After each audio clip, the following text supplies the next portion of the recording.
யார் சிஎம், யார் ஜெயிக்க போறா அப்படிங்கிற தகவல்களை தெரிஞ்சுக்கிறதுக்கு எல்லாருக்கும் ஆர்வமா இருக்கு. போல வச்சு சில பேர் கெஸ் பண்ண முடியும் யாரு ஜெயிக்கிறதுக்கு வாய்ப்பு இருக்கு அப்படின்னு சொல்லி. ஆனா அதுக்கு கூட இப்போ தேர்தல் ஆணையம் ஆப்பு வச்சிருக்கு. என்னன்னு சொல்லி இந்த எக்ஸிட் போல் ஆல்ரெடி வெளியாகி விட்டது. யார் வெளியாகி தமிழ்நாட்டோட தேர்தல் களம் என்ன சொல்லுதுன்னு தெரியும். எலெக்ஷன்ல எல்லாரும் ஓட்டு போட்டாச்சு. ஆனா வாக்கெடுப்புல கிட்டத்தட்ட 84% வாக்குகள் பதிவாக்கப்பட்டிருக்கின்றது. இது வரலாற்றிலேயே என்றும் நடக்காத வகையில இந்த வாக்கெடுப்புகள் நடந்திருக்கின்றது. வாக்குப்பதிவுகள் சாதனை படைத்திருக்கின்றது. இப்ப முக்கியமான விஷயம் என்னன்னு சொன்னா, தேர்தலுடைய ரிசல்ட்ஸ் வெளியாக போறது மே 4ஆம் தேதி தான். ஆனா யார் சிஎம், யார் ஜெயிக்க போறா அப்படிங்கிற தகவல்களை தெரிஞ்சுக்கிறதுக்கு எல்லாருக்கும் ஆர்வமா இருக்கும். ஆனா அது வரைக்கும் ஒபிஷியல் ரிசல்ட்ஸ் வெளியாகாது. எக்ஸிட் போல வச்சு சில பேர் கெஸ் பண்ண முடியும் யாரு ஜெயிக்கிறதுக்கு வாய்ப்பு இருக்கு அப்படின்னு சொல்லி. ஆனா அதுக்கு கூட இப்போ தேர்தல் ஆணையம் ஆப்பு வச்சிருக்கு. என்னன்னு சொன்னா, ஏப்ரல் 29ஆம் தேதி வரைக்கும் யாருமே எக்ஸிட் போல் வெளியிட முடியாது. ஒபிஷியலா யாரும் எக்ஸிட் போல் வெளியிட முடியாது. அது சட்ட விரோதம் அப்படி என்று தடை விதித்திருக்கின்றது தேர்தல் ஆணையகம். அப்போ யார் தான் ஜெயிக்க போறா? மே 4ஆம் தேதி வரைக்கும் காத்துக்கிருக்க முடியுமா? ஆனா எக்ஸிட் போல வச்சு சுவர் பண்ணி சொல்ல முடியாது இவர் தான் ஜெயிப்பாருன்னு சொல்லி. ஒரு கெஸ்ஸிங்ல சொல்ல முடியும் இவர் ஜெயிப்பாருன்னு. ஆனா உண்மையான ரிசல்ட்ஸ் மாற்றமா வரக்கூடிய வாய்ப்புகளும் இருக்கின்றது. இப்போ ஹைலைட் என்னன்னு சொன்னா, இந்த எக்ஸிட் போல் ஆல்ரெடி வெளியாகி விட்டது. யார் வெளியாக்கினா அப்படின்னு தான் நீ யோசிக்கீங்க. இந்த எக்ஸிட் போல் 23ஆம் தேதி எலெக்ஷன் நடந்த போவே எக்ஸிட் போலும் சேர்ந்து வெளியாகி விட்டது. எப்படின்னு யோசிக்கீங்களா? அதுக்கு தேர்தல் களத்துல தமிழ்நாட்டுல என்ன நடந்தது என்று நாம பார்த்தாலே தெரியும் யார் ஜெயிக்க போறா அப்படிங்கிற விஷயம். இதுல நாம முதலாவது எடுக்க வேண்டிய எக்ஸிட் போல் ரிசல்ட்ஸ் என்னன்னு சொன்னா, வளமைக்கு மாற்றமாக 73% அல்லது 75% தான் வாக்குப்பதிவுகள் இடம்பெறும் ஒவ்வொரு தேர்தலிலும். ஆனா வளமைக்கு மாற்றமாகவே 85%, 84% வாக்கெடுப்புகள் பதிவு செய்யப்பட்டிருக்கின்றது. இதுதான் முதல் தடவை. இது மிகப்பெரிய மாற்றத்தை காட்டுகின்றது. இதுவே ஒரு மிகப்பெரிய எக்ஸிட் போல் ரிசல்ட்ஸ் தான்.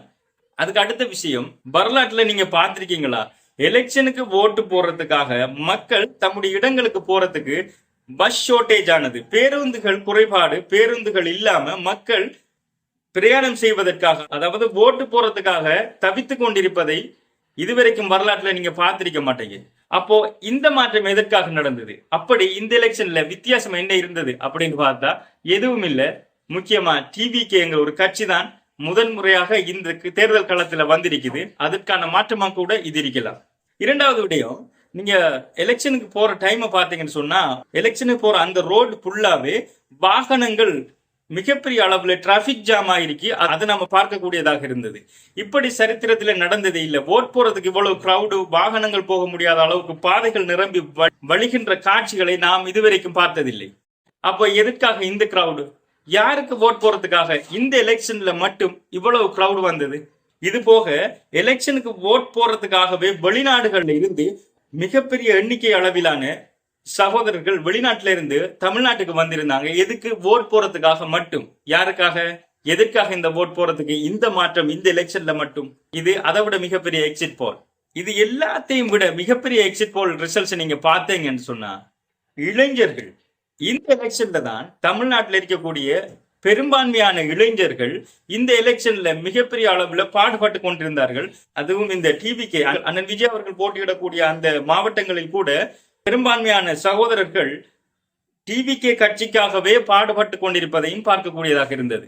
இது எல்லாத்தையும் ஒட்டுமொத்தமா வச்சு பார்த்தா இதுவே மிகப்பெரிய எக்ஸிட் போல் ரிசல்ட்ஸா தான் இருக்குது. இதை வச்சே நாம சொல்ல முடியும் பெரும்பான்மையான வாக்குகள் யாருக்கு விழுந்திருக்கும், பெரும்பான்மையான வாக்கெடுப்பு எந்த கட்சிக்கு போய் சேர்ந்திருக்கும் அப்படிங்கிற விஷயங்களை இதை வச்சு நம்ம தெரிஞ்சு கொள்ள முடியும். சரி, இவ்வளவு எக்ஸிட் போல் ரிசல்ட்ஸை பத்தி பேசுறேனே, அப்படி எந்த கட்சிக்கு தான் அதிக வாக்குகள் விழுந்திருக்கும் அப்படி என்று எந்த வாயில வரணும் என்று எதிர்பார்க்கீங்களா?